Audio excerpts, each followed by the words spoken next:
People ask me, every time they say, what about your children being homeschooled? What about socialization? I said, that's why we're homeschooling. For God's sakes, get that through your brains. That's why I'm homeschooling. I don't want them socialized into that madness.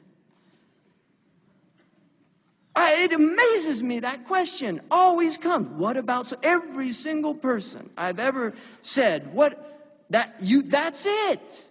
I don't want, my children, I look out there, I see these kids the same age, they scare me. When I was a little kid, and I did some Huckleberry Finn things that I'm probably a little ashamed of, but when I was a little kid, if an adult looked at me with any type of disdain, I felt fear.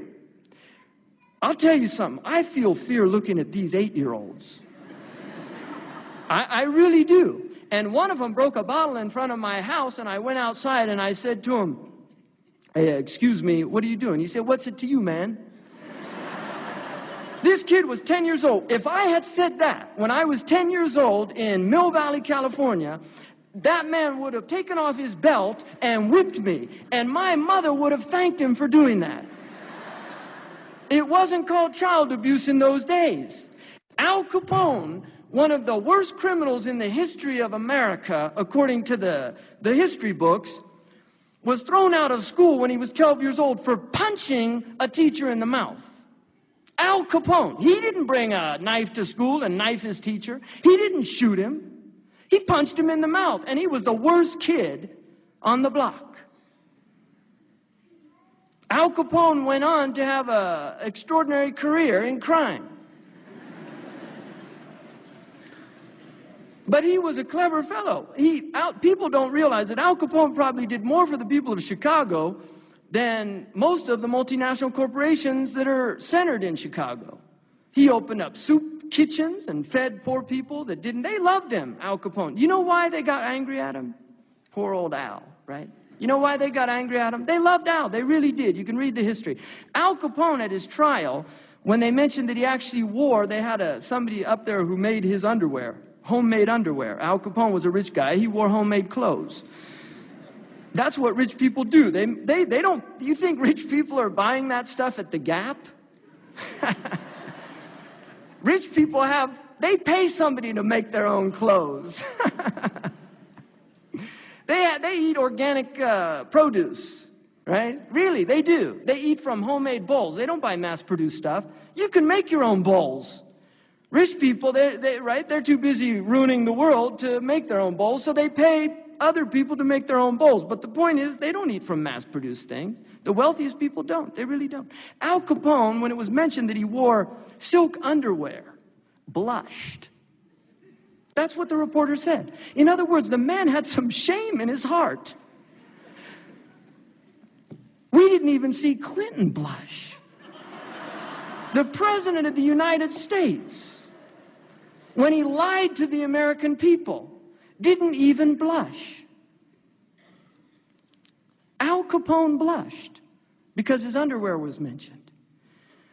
When Clinton's private parts were mentioned, not his underwear, mind you, his private parts, the man didn't blush. What does that tell you about Al Capone and the President of the United States? Well, I'll tell you something. It tells me that I think Al Capone was probably a better person. Really, I think he probably had something in his heart that gave him a sense of shame, despite the fact he was a horrific human being. The reason the Chicago people went against Al Capone is because he killed 7 men, allegedly. It wasn't the killing of the gangsters. They could care less. You know what really upset them? He had his cronies dress as policemen. That's where Al went too far. That's what really troubled them. The idea of a police officer being a mafioso. In other words, it was too much, even for the people of Chicago. 7 people. And the people of Chicago were up in arms. We have 7 people being killed every hour in Chicago now. Really? I mean, look what's going on out there. And people they're no longer shocked at these things. My mother told me, who grew up in the 1930s in San Francisco, California, that if a person died, it was front page news for at least a month. If a person was killed, murdered, it was front page news for at least a month. Why have we allowed this to happen? Really, something very, very wrong has happened, and what it is that your souls are dying. We're literally dying of suffocation, spiritual suffocation. Our souls are dying. And before the lights are out completely, I would advise all of you to reject this and to commit your lives to turning the tide.